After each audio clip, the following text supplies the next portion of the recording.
মোহাম্মদ আল আমিন, আগের নাম ছিল রূপন বড়ুয়া। সুন্দরী কোনো মুসলিম মেয়ে আপনার সাথে প্রেম টেম করেছে কিনা, তখন থেকে আপনি ইসলামের দিকে ঝুঁকেছেন? প্রত্যেকটা শিশুই জন্মগতভাবে মুসলিম। ইসলাম ধর্ম গ্রহণ করার পরে অনেকে এগুলো বুঝাইছে। আমার পরে আরেকজন বুদ্ধ আসবে, যিনি পুরো পৃথিবীকে আলোকিত করবে। এখন মনে হচ্ছে আমার ভাই একটু বুকের সাথে জড়াজড়ি ভাই। আসসালামু আলাইকুম। আজকে ছিল আমাদের ফাউন্ডেশনে একটা জব নিয়োগ ইন্টারভিউ। আমার হাতে দেখুন একটা বায়োডাটা আছে, খুব সুন্দর ড্রেসে, ছবি, টুপি, দাঁড়িয়ে আছে এবং সেই ভাইটা আমার এই পাশে বসে আছে। কথা ছিল উনি সামনে থাকবেন, ওনাকে কেন পাশে এখানে বসিয়েছি এটা আমাদের মনে হচ্ছে এই জীবনের গল্পটা আমাদের জানা দরকার। আসসালামু আলাইকুম। ওয়ালাইকুম আসসালাম। এখন নাম দেখছি মোহাম্মদ আল আমিন। আল আমিন। আগের নামটা কি ছিল? আগের নাম ছিল রূপন বড়ুয়া। রূপন বড়ুয়া, অর্থাৎ আপনার আগের ধর্ম ছিল বড়ুয়া ধর্ম, বুদ্ধিস্ট ধর্ম বুদ্ধিস্ট। বলে। জি, জি। আপনার হোম টাউনটা কোন জায়গায়, বাড়িটা কোথায়? কর্ণফুলী থানা ধরে বর্তমানে। আচ্ছা। এটা হচ্ছে শাহিমিরপুর জুলদা, ফকিনের হাটের ভিতরে আর কি। ওখানকার আপনার স্থানীয়? জি, জি। আপনি কোন সালে কনভার্ট হয়েছেন? আমি 2016 সালে কনভার্টেড হলাম, বড়ুয়া ধর্ম থেকে মুসলিম হয়েছি। কাগজে কলমে 2016 সালে ডকুমেন্টের মাধ্যমে আর কি। আচ্ছা, মানে এই যে আপনি ইসলাম ধর্ম গ্রহণ করেছেন, এটা কেন? কেউ কি টাকা পয়সার অফার করেছে, বা সুন্দরী কোনো আমাদের মুসলিম মেয়ে আপনার সাথে প্রেম টেম করেছে কিনা, যার কারণে আপনি ইসলাম ধর্ম আসছেন? এটা কারণটা কি? না, আসলে টাকা পয়সার অফার কেউ করেনি। আর তখন আমি কিন্তু বিবাহিত, যখন আমি কনভার্টেড হলাম তখনই আমি মাশাআল্লাহ। বিবাহিত, এবং আমার 2009 সালে আমি ম্যারেজ হয়েছে আমাদের, তাও একজন বড়ুয়া মেয়ের সাথে পারিবারিকভাবে। এরপরে আমার ছেলে ভূমিষ্ঠ হয় 5 বছর হওয়ার পরে আমি কনভার্টেড আর কি। তো এই ক্ষেত্রে হচ্ছে অর্থাৎ আপনার ওয়াইফ একজন বড়ুয়া, জি, জি, আপনাদের বিয়ে হয়েছে পারিবারিকভাবে জি। 2009 সালে, জি, এবং আপনার একটা বাচ্চা হয়েছে, বাচ্চার বয়স যখন 5 বছর, জি, 10 বাচ্চা হলে 15 সালে ওর 5 বছর হয়েছে নাকি? জি, জি, জি। তখন থেকে আপনি ইসলামের দিকে ঝুঁকেছেন। জি, 16 সালে এসে এটা কাগজপত্র ডকুমেন্টারি ফুললি মুসলিম হয়ে গিয়েছে। জি, জি। আলহামদুলিল্লাহ, সুবহানাল্লাহ। অর্থাৎ কোনো মেয়ে ওনাকে প্রলোভন দেখায় নাই, কোনো টাকা পয়সার কোনো অফার পান নাই। তাহলে আমার জিজ্ঞাসা, কোন জিনিসটা আপনাকে ইসলামের দিকে আসার জন্য উৎসাহিত করেছে? আসলে আমি খুব উগ্র মেজাজি ছিলাম এবং খুব দুষ্ট স্বভাবের ছিলাম। সবকিছু মিলিয়ে আমি খুব উচ্ছৃঙ্খল মেজাজের মধ্যে লাইফটাকে করতেছি আর কি। বিশেষ করে এটা বলতে হয় যে আমি যেহেতু ড্রাইভিং জব করি, আমার গাড়ির পার্টস নিয়ে বিভিন্ন কাজ করতে হয়। আমি গাড়ির পার্টসের কাজ করতে গিয়ে দেখলাম যে যেই পার্টসটা আমরা নিজেরাই তৈরি করতেছি, নিজেরাই তৈরি করছি হাত দিয়ে, ওই পার্টসটাকে আমরা নিজেরাই মেরামত করতেছি, মেরামত করে আবার ফিটিং করতেছি গাড়িতে। ফিটিং করার পরে আবার এটা চালিত হচ্ছে। তো আমার মাইন্ডটা আসলো যে আমি এত কিছু কাজ করতেছি, এত উগ্র মেজাজী ছিলাম, মানুষের সাথে খারাপ বিহেভ করতাম, এগুলোর প্রতিফল কি হবে? আমার মাইন্ডটা আরেকটা বিষয় নক করলো, সেটা হচ্ছে যে যে জিনিসটাকে আমরা পুজো করতেছি, বুদ্ধ, অরিজিনাল নাম হচ্ছে সিদ্ধার্থ, তাকে গৌতম বুদ্ধ হিসেবে বলা হয়, তাকে আমরা নিজেরা মাটি দিয়ে তৈরি করে আবার তাকে পূজা করতেছি, উপাসনা করতেছি। তা উনি তো আমাদের হকদার হবে না, ওনাকে যে তৈরি করছে আমাকে উনি তৈরি করছে। তো এই ইয়াটা আমার মাইন্ডে কাজ করছে। তো তখন থেকে মূলত আমার চিন্তা ভাবনা জাগলো যে না, আমার থেকে ধর্মটা নিয়ে রিসার্চ করতে হবে, ধর্মটার বিষয়ে আরো মনোযোগী হতে হবে। আমি আসলে কি ভুল পথে আছি কিনা, আমি সঠিক পথে আছি, এবং কোনটা সঠিক পথ এটা আমাকে দেখতে হবে। তো এর সুবাদে আমার একজন অফিস কলিগ ছিল, নাম হচ্ছে মনির। তো ওর সাথে শেয়ার করার পরে ও বলতেছে, দেখো আল্লাহ সুবহানাহু ওয়া তাআলা সূরা আল ইমরানের 19 নম্বর আয়াতে বলছে যে ইন্নাদ দীনা ইনদাল্লাহিল ইসলাম, আল্লাহর মনোনীত ধর্ম হচ্ছে ইসলাম। আর ইসলাম ব্যতীত কেউ যদি অন্য কোনো ধর্ম তালাশ করে তাহলে কোশ্চেন কালো সেটা গ্রহণযোগ্য হবে না। তো এটা বলার পরে আমি ওর সাথে আবার আরেকটা বিষয় শেয়ার করলাম যে এটা আমি যদি ইসলাম কবুল করি বা ইসলামে গণ্ডিতে আসি, ইমান আনি, তাহলে আমার কি ফায়দা হবে? তখন ও বলতেছে যে আল্লাহ সুবহানাহু ওয়া তাআলা ঘোষণা দিয়েছে যে আল্লাহ সুবহানাহু ওয়া তাআলার উপরে তাকওয়া অবলম্বন করে একত্ববাদ ঘোষণা করে যে ইমান আনবে, আল্লাহ সুবহানাহু ওয়া তাআলা তাকে পূর্বে এবং পরের সব গুনাহ মাফ করে দেবে এবং সুবহানাল্লাহ। ভূমিষ্ঠ করবে নবজাতক শিশু যেরকম নিষ্পাপ হয় ওইভাবে। তো এটাতে আমি আরো উৎসাহিত হলাম। উৎসাহিত হওয়ার পরে আমি ধর্মটাকে নিয়ে আরো একটু জাস্টিফাই করতেছি। অর্থাৎ একটু আমি ইন্টারাপ্ট করি, আপনার কলিগ জি, মনির সাহেব, আপনি আজকে আমাদের একটা ইন্টারভিউতে এসেছেন এজ এ ড্রাইভার হিসেবে, জি, এবং যে কোম্পানিতে ছিলেন ওখানেও একজন ড্রাইভার হিসেবে কর্মরত ছিলেন। জি। আর মনির সাহেব উনি কোন পোস্টে ছিলেন? উনি ইলেকট্রিশিয়ানের পোস্টে ছিল। ইলেকট্রিশিয়ান পোস্টে ছিলেন। সুবহানাল্লাহ। অর্থাৎ ওনার কলিগ মনির সাহেব ইলেকট্রিশিয়ান হলো, কিন্তু এই মনির সাহেব একদম কোরআন শরীফের আয়াতগুলো মুখস্থ, একদম কয়েকটা কোরআন শরীফের আয়াত চমৎকার মুখস্থ করে ওনার একজন সহকর্মীকে জানিয়েছেন, সহকর্মীকে উৎসাহিত করেছেন, যার কারণে বলা চলে আপনি আরো উৎসাহিত হয়েছেন। জি সুবহানাল্লাহ। এই যে আমরা জীবন চলার পথে এই ধরনের সহকর্মীরা যদি একটু এগিয়ে আসি, কোরআন শরীফের বেসিক জ্ঞানটা যদি আমরা একটু অর্জন করি, একজন ইলেকট্রিশিয়ান বা উনি কিন্তু কোনো পিশাব না, না না কোনো কিন্তু বড় আলেম না, দেখেন উনি ইসলামের মৌলিক বিষয়গুলো জানার কারণে ওনার একজন বড়ুয়া কলিগ, আগে তো বড়ুয়া ছিলেন, জি জি ওই সময়ের বড়ুয়া কলিগকে উনি উৎসাহিত করেছেন। সুবহানাল্লাহ। আল্লাহ তাআলা এই ভাইকে হেদায়েত দিয়ে রূপন বড়ুয়া থেকে মোহাম্মদ আল আমিন, এখন সুবহানাল্লাহ কত সুন্দর নাম মোহাম্মদ আল আমিন, এটা আমাদের হাবিব সাল্লাল্লাহু আলাইহি ওয়াসাল্লামের উপাধি, জি জি বিশ্বাসী। যখন স্টাডি করতেছি এর মধ্যে কিন্তু আমি বিশেষ করে হিন্দু ধর্মাবলম্বীদের সাথে আমার যোগাযোগ আছে, মানে ওদের ধর্মটাই আমি বেশি ফলো করতাম আর কি। তখন দেখলাম যে একই অবস্থা, বড়ুয়া ধর্মের তো একটাই একজনকেই দেবতা মানে, বা কিন্তু হিন্দু ধর্মের মধ্যে অধিকাংশ লোককেই তারা দেবতা মনে করে। তো যার কারণে আমি দেখলাম যে না, এটা কখনোই সম্ভব না, ওই ধর্মটাও সঠিক হবে ওইরকম না। এর পরবর্তীতে একজন খ্রিস্টান ভাইয়ের সাথে আমি যোগাযোগ করলাম।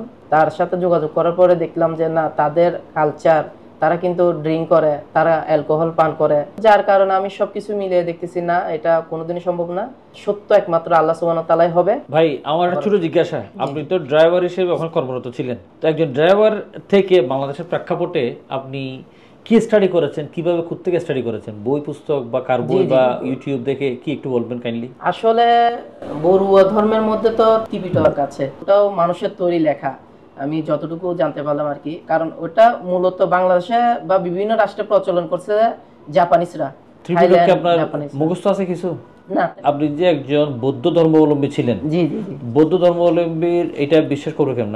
ভিউয়ার্সের মনে একটা কোয়েশ্চেন আসে, আপনি আসলে বৌদ্ধ ছিলেন কিনা? বৌদ্ধ ধর্মের মধ্যে যখন সিদ্ধার্থকে তার সহদর, যে একদম কাছের সহদর আনন্দ, সে জিজ্ঞেস যখন করতেছে যে হে তথাগত বুদ্ধ, আপনি নির্বাণ লাভ করার পরে আমাদেরকে কে পথ প্রদর্শন করাবে, দেখাবে, তখন বুদ্ধ বলতেছে যে আমি প্রথম বুদ্ধ নহে, আমি শেষ বুদ্ধ নহে, আমার পরে আরেকজন বুদ্ধ আসবে যিনি পুরো পৃথিবীকে আলোকিত করবে এবং তাকে তোমরা সবাই অনুসরণ করবে। তার মানে এখানে বলা যায় যে মুহাম্মদ সাল্লাল্লাহু আলাইহি সাল্লামের সম্পর্কে ভবিষ্যৎবাণী দেওয়া আছে। কারণ এরপরে যে আপনি তাহলে আমি বলতে পারি যে আমাদের ভিউয়ার্স বলতে পারে আপনাকে এগুলো উনি ইসলাম ধর্ম গ্রহণ করার পরে অনেকে এগুলো বুঝাইছে। না না, এটা কি আপনি ইসলাম ধর্ম গ্রহণ করার আগেই এই লেখাটা জানছেন? হ্যাঁ হ্যাঁ, প্রাথমিক পর্যায়ে ক্লাস 5 এ তখন বইয়ের মধ্যে ছিল। আপনি হিন্দু ধর্ম সম্পর্কে কি স্টাডি করেছেন? ওদের মেন ধর্মগ্রন্থ হচ্ছে 4টা, ঋগ্বেদ, যজুর্বেদ, অথর্ববেদ, সামবেদ। এই 4টা বেদই হচ্ছে ওদের মেন ধর্মগ্রন্থ, যেগুলো বলতে পারবে না যে এগুলো কারা কখন লিখছে। হ্যাঁ, হতে পারে আসমানি কিতাব, নাও হতে পারে, কিন্তু বলা যায় না এটা কি। তবে অধ্যয়ন করেছেন? জি জি, এখানে আমি বাংলা পড়ছি। কি পড়ছেন আপনি? একং ব্রহ্মং দ্বিতীয়ং নাস্তি নেহানা নাস্তি কিঞ্চং। এখানে বলা হচ্ছে যে আল্লাহ সুবহানাহু ওয়া তাআলা এক, তার কোনো শরীক হবে না, কোনো মুক্তি থাকবে না। আমার জাস্ট একটা কিউরিওসিটি ছিল, বৌদ্ধ ধর্মের পরে যখন আপনি হিন্দু ধর্মকে সিলেক্ট করেছেন, তখন হিন্দু ধর্মের কি স্টাডি করেছিলেন? এখানে আমি বেদের কিছু বাংলা কপি আমার একটা ভাইয়ের কাছ থেকে আমি নিলাম, এবং আমার কাছে কয়েকটা ডকুমেন্ট আছে। কি কি অসামঞ্জস্য পেয়েছেন হিন্দু ধর্মে? এখানে তো নাতাস্তি প্রতিমাস্তি, ঈশ্বরের কোনো প্রতিমুক্তি নেই। ঈশ্বরের কোনো যখন প্রতিমুক্তি নেই, যখন মুক্তি থাকবে না, কোনো ছবি থাকবে না, তাহলে অবশ্যই ঈশ্বর একক। এখানে যখন দেখলাম যে দুর্গা আছে, তার ছেলে আছে, গণেশ আছে, কার্তিক আছে, দেবী সরস্বতী আছে, এগুলো সব হচ্ছে দুর্গার মেয়ে ছেলে। তো একজন দেবীর মেয়ে ছেলে বিবাহ হয়েছে, এবং ওনার হাজবেন্ড হচ্ছে যে শিবকে বলা হয়। তো যখন একটা রিলেশনের পর্যায়ে চলে যায়, পারিবারিক দিক দিয়ে চলে যায়, এটা কখনো সৃষ্টিকর্তা হতে পারবে না এবং কখনো পূজনীয় হবে না। আর এগুলো আপনি ইসলাম ধর্ম গ্রহণ করার আগে এগুলো আপনার মনের মধ্যে খটকা লাগছে? জি জি জি। যাক, আলহামদুলিল্লাহ, আপনাকে অনেক ধন্যবাদ। তারপরে আপনি ইসলামের দিকে আসছেন। জি জি। ইসলামের দিকে প্রথম কোন জিনিস, কোথাও বই পড়েছেন নাকি ইউটিউব দেখেছেন? না, আমি বাংলা তরজমা পড়ছিলাম কোরআনের। ওই কোরআন শরীফের বাংলা তরজমাটা আপনাকে দিয়েছিল কে? ওটা আমার ওই মনির ভাই দিয়েছেন? হ্যাঁ হ্যাঁ, ওর থেকে নিয়ে এলাম। অর্থাৎ মনির ভাই আপনাকে উৎসাহিত করেছেন? জি, আরেকজন আছে, ও হচ্ছে ইমরান। দুইজনেই। আচ্ছা, আপনি তো বলেছেন 2009 সালে বিয়ে করেছেন, তো আপনি যখন 16 সালে ইসলাম গ্রহণ করেছিলেন তখন আপনার বউ কি ছিল নাকি উনি? জি, উনি ছিল আমার বাড়িতে। উনি এই জিনিসটা কিভাবে নিয়েছেন তখন? তখন আমার পরিবারকে জানাচ্ছি যে আসলে আমি মুসলিম হওয়ার জন্য আগ্রহ বেশি, এবং আমি যথেষ্ট প্রমাণ আদি পেয়েছি, এখন আমার মনে হয় দেরি করা সম্ভব হবে না, কারণ হচ্ছে যে আমি যে কোনো মুহূর্তে মারা যেতে পারি, তো আমি চাচ্ছি যে আমি কলমাটা পরেই মারা যাই। তো আমার ওয়াইফ এতে সাড়া দিল না। তখন আমি বললাম যে একটা ঘরে যখন আগুন লাগে তখন আমি আগুন থেকে আমি নিজে চেষ্টা করবো, আগে আমি বের হই, রাইট, তারপরে আমি আমার পরিবারকে বাঁচাতে পারবো যদি আমি বেঁচে থাকি, আর না হলে তো আমি নিজেই মারা যাবো, তখন ওদেরকে বাঁচানো সম্ভব হবেই না। ওই ক্ষেত্রে আমি চিন্তা করলাম যে আমি যদি আগে হয়ে যাই তখন আমি ইনশাআল্লাহ আস্তে ধীরে আল্লাহ সুবহানাহু ওয়া তাআলা যদি হেদায়েত রাখে আমার ওয়াইফকে বোঝাবো, যেহেতু আমার সাথে ও সংসার করছি 5 বছর একটা সন্তানও ছিল। তো এই ক্ষেত্রে আমি আশাবাদী ছিলাম যে অবশ্যই আল্লাহ সুবহানাহু ওয়া তাআলা আমার মনের ইচ্ছা পূরণ করবে এবং আমার ওয়াইফকে হয়তোবা আল্লাহ সুবহানাহু ওয়া তাআলা চাইলে 2016 সালে আপনি ওয়াইফকে দাওয়াত দিয়েছেন, উনি ওই সময় দাওয়াত কবুল করেন নাই? না না, 2019 সালে পুরোপুরিভাবে ওনাকে আমি বোঝাতে সক্ষম হই এবং আইনি দলিল দিয়ে পারিবারিকভাবে, তারপরে হচ্ছে যে কোর্টের মাধ্যমে কাগজপত্র করে আমরা আবার নতুন করে অ্যাক্ট করি, তখন থেকে আমাদের আবার সংসার জীবন শুরু হলো। এর মধ্যে 3 বছর আমি গ্যাপে ছিলাম, 3 বছর আমি যাওয়া আসা করতাম না। আগের নাম ছিল সাকি বড়ুয়া, আর এখন নাম কি? এখন মোসাম্মদ সোমাই আক্তার। আপনি যখন ইসলাম ধর্ম গ্রহণ করেছেন তখন তো উনি অন্য ধর্মের, জি আপনি আরেক ধর্মের, জি। আপনি ওনার সাথে যোগাযোগ রাখেন নাই? যোগাযোগ এমনিতে ছিল, কথাবার্তা হইতো কিন্তু আসা যাওয়া ছিল না। না। তো ওই সময়ে উনি কি অন্য জায়গায় বিয়ে টিয়ের বিষয়ে কোনো চিন্তা করেন নাই? না না না, ওরকম করে না, কারণ তখন আমার মা বাবার সাথে ছিল। সুবহানাল্লাহ, সুবহানাল্লাহ। আপনার বাচ্চাটা কি অবস্থা? আমার বাচ্চা বর্তমানে মাদ্রাসায় পড়তেছে। মাশাআল্লাহ, ও মুসলিম হয়েছে আলহামদুলিল্লাহ। জি, ও তো তখন প্রত্যেকটা শিশুই জন্মগতভাবে মুসলিম, তার বাবা মা তাকে মুক্তি পূজারী বা অগ্নি পূজারী তৈরি করে। এটা ফ্যান্টাস্টিক একটা কথা, ফ্যান্টাস্টিক, অত্যন্ত গুরুত্বপূর্ণ কথা। বাংলাদেশে একটা কোম্পানিতে ড্রাইভারের জব করতেন, কিন্তু তার যে উপলব্ধি, তার যে স্টাডি, আমি একদম স্ট্রেট কাট বলতে পারি আমাদের অনেক শিক্ষিত মানুষের সে স্টাডি নাই, সে উপলব্ধি নেই। যে ভাই যতটা স্টাডি করেছেন আমি ওনার জন্য অন্তর থেকে দোয়া করি। আমার এই ভাইয়ের বাচ্চাটা যখন হচ্ছিল তখন ছিল ওনারা বৌদ্ধ ধর্মের।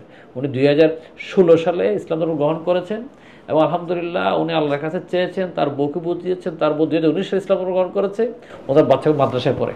আগের লাইফ এবং বর্তমান লাইফের মধ্যে কোনো পার্থক্য পাচ্ছেন? হ্যাঁ, অবশ্যই পার্থক্য আছে, কারণ তখন তো উগ্রবাদী ছিলাম, এখন আমার থেকে কদম দিতে আমার থেকে চিন্তা ভাবনা করতে হচ্ছে যে এইটা আমাকে ইসলাম কি শিক্ষা দিয়েছে, এই জিনিসটাকে আল্লাহ সুবহানাহু ওয়া তাআলা এবং তার রাসূল সাল্লাল্লাহু আলাইহি সাল্লাম আমাকে কি নির্দেশনা দিয়েছে। তো আল্লাহ সুবহানাহু ওয়া তাআলা তো বলছে যে যার শরীরে হারাম বক্ষণ থাকবে সে কোশ্চেন কালো জানাতে যেতে পারবে না। সুবহানাল্লাহ, সুবহানাল্লাহ, সুবহানাল্লাহ। আমি এখন মন চাই আমার ভাই একটু বুকের সাথে জড়াই ধরি ভাই। আমার আসলে আল্লাহ কবুল করুক। সুবহানাল্লাহ, সুবহানাল্লাহ, সুবহানাল্লাহ, সুবহানাল্লাহ। আসলে একজন ভাই যখন আল্লাহর কাছে অন্তর থেকে চান হেদায়েতের রাস্তা, আল্লাহ তাআলা কিন্তু মিলিয়ে দেন, আল্লাহ তাআলা হেদায়েতের রাস্তাটা দিয়ে দেন। ভাইয়ের সাথে আসলে মন চাচ্ছিল আরো দীর্ঘক্ষণ কথাবার্তা বলি, আমি আবেগ আপ্লুত একটু এই মুহূর্তে। সো ভাইয়ের জন্য দোয়া করি।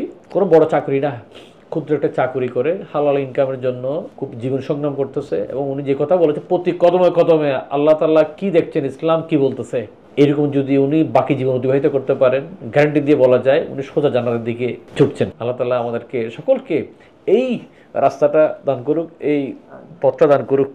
আল্লাহ তাআলার কাছে সেই দোয়া করি এই ধরনের সহকর্মীদেরকে যদি আমরা একটু উদ্বুদ্ধ করতে পারি। মূলত আজকে যে কারণে ওনার সাথে আমি একটু শুনেই বিস্তারিত আলোচনায় গিয়েছি, আমাদের সহকর্মীকে উদ্বুদ্ধ করার জন্য আগে নিজের জীবনটা পাল্টাতে হবে, আমার নিজের জীবনটা আগে পরিবর্তন করতে হবে, আমাকে স্টাডি করতে হবে, পড়তে হবে। ইকরা, কোরআন শরীফ যে প্রথম শব্দ করব এবং ওনার যে কথাগুলো আজকে আশা করি আপনারা যারা যারা ভিডিওটি দেখেছেন প্রত্যেকের জীবনের জন্য একটা দারুণ পরিবর্তন নিয়ে আসতে পারে। প্রতি কদমে কদমে যদি আমি আল্লাহর সন্তুষ্টি চাই, আপনি সোজা জান্নাতের দিকে যাবেন। সবাই আমাদের জন্য দোয়া করবেন, আমার এই ভাইয়ের জন্য দোয়া করবেন। আল্লাহ তাআলা যাতে আমাদের সকলকে হালাল ইনকাম দিয়ে বাকি জীবনটা দুনিয়াবি এই পরীক্ষার জীবনটা অতিবাহিত করার তৌফিক দান করেন। আল্লাহ। আসসালামু আলাইকুম।